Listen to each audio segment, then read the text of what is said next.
Hey guys, what's up? I'm Jennifer Blanchard. I'm an author and a story coach, and this is my novel Soundcheck. It took me 13 years before I was ready to write this book, and it's not because I didn't have other ideas and stories that I could write. It's because for the first 13 years of my journey, I had no clue what it really took to write a good story. And so I floundered and I wrote 25,000 words and then got stuck. Or I got to the middle of the story and I had no clue where to go from there. So when I finally learned what it took to write a good story, I just immersed myself in it, studied it, practiced it as much as I possibly could. But through the process of doing this journey and, going from someone who had no clue what I was doing to studying what it really takes and finally writing and publishing Soundcheck, I built a process that I use now to take all the ideas in my head, develop them, and get them down on paper. So now I'm not only published with my first novel, but I've got my second novel finished, in the process of being revised and ready to get out into the world.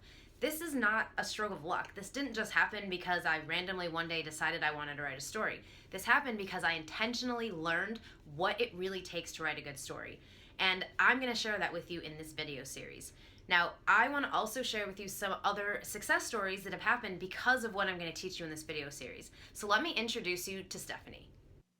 When Stephanie Rafflett came to me, she had written 3 novels already, and none of them worked. So she had 3 stories, but they all felt like they were missing something, and she was just really frustrated and felt like she just couldn't do it. She didn't know what she was doing wrong. She had, some interesting ideas, and she felt like she had a story to tell, but she just couldn't get it out the way it was in her head.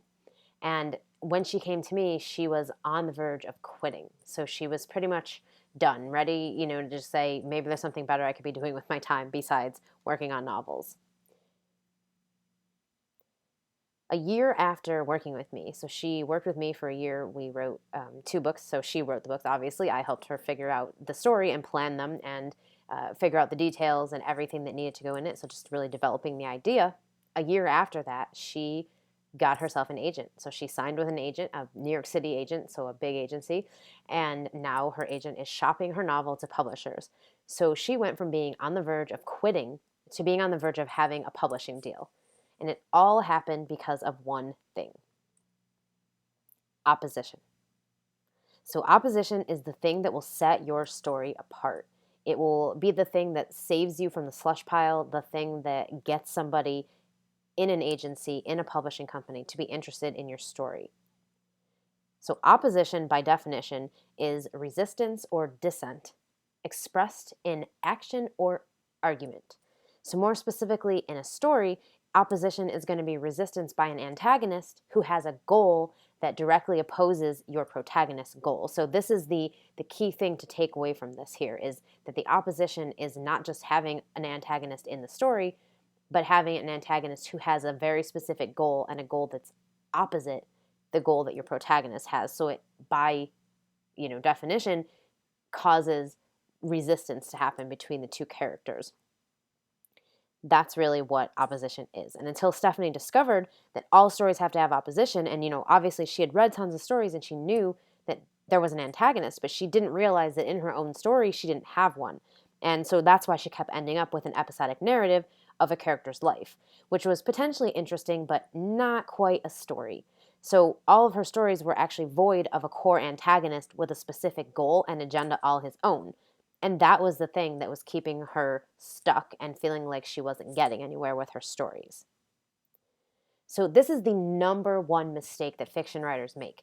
They've been falsely led to believe by books and classes that they've taken and workshops to think that if they have conflict in their story, that's enough. So many writing teachers that I had and that I've heard other writers talk about had heard this definition, that the definition of story is conflict. But that's not quite right, because conflict, while important, is not the same thing as opposition. It's similar, and conflict definitely could be opposition if there was something in it that actually brought some sort of opposing force to the table. So if it was a goal of some kind, an antagonist who wanted to do something opposite of what the other character wanted, that would work. But as far as it being enough when you just have conflict, that's not enough. So for example, you may have a story with an antagonist. So maybe you have an antagonist, they're causing some sort of an external conflict for your protagonist, But unless that antagonist has a goal that is in direct opposition to your protagonist's goal in the story, you have conflict, but not opposition. And you have to have opposition. So without opposition, you don't have a story. You have an episodic narrative. You have, something that might be interesting to some people, but is not going to get you published. And if you're self-publishing, it's not going to help you find a readership, because people who read stories, people who watch movies, they understand that even though they couldn't tell you story structure, even though they couldn't explain to you why things work the way they do, they understand that there has to be opposition, that there has to be something happening in the story that's going to cause this character to have a journey to go on to overcome an antagonist who wants to take them down or stop them from doing something. Readers and people who watch movies know this. That's what stories are. So, just by definition. And so for that reason, if your story doesn't have this really important factor, and like I say, I would say it's probably the number one thing you need in a story, because without it, you don't have a story. So super important to have opposition.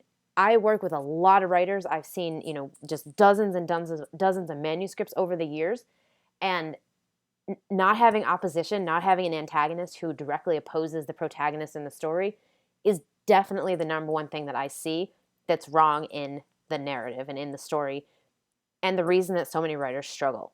So consider this being let in on a big secret that no one really talks about, or that no one really clarifies, because I think a lot of teachers and people who teach story and talk about story, they know that conflict means opposition. They just aren't explaining it detailed enough for the person who's learning from them to understand that they need to know the difference too.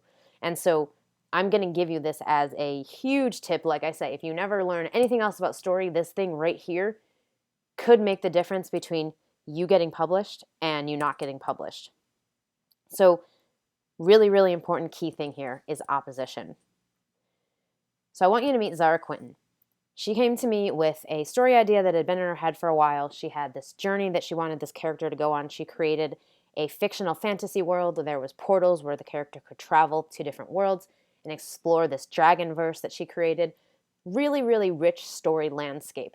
Really good idea. She had a character that had a lot of just complexity to her. She was very, very much a leading lady. But there was no real story still, because there was no really opposing force that was happening. So she had some ideas, but nothing really clear at the time. So what she could have done, and this would have been a mistake, is just run with it and write this story about this character who travels through the portals and visits all these different worlds. Might be interesting to some people, but that's not really a story. That's an episodic narrative.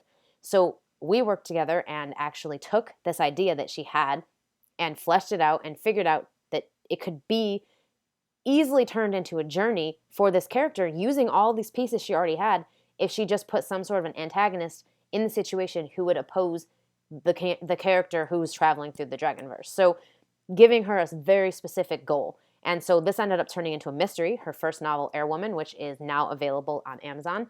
And it all happened because she finally learned about opposition and how to use it in her story.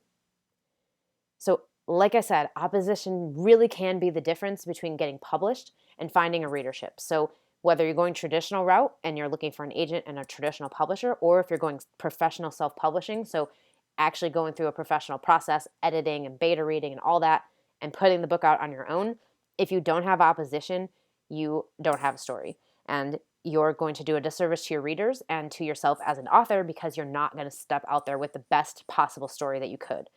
So in my next video, I am going to show you what opposition looks like in a story, and then I'm going to go through some specific examples to help you illustrate exactly what it looks like in a very specific story, so that you can not only wrap your head around the fact that your story needs opposition, but so you can actually use it and see how it works in other stories. So be sure to check out my next video, and I will catch you soon.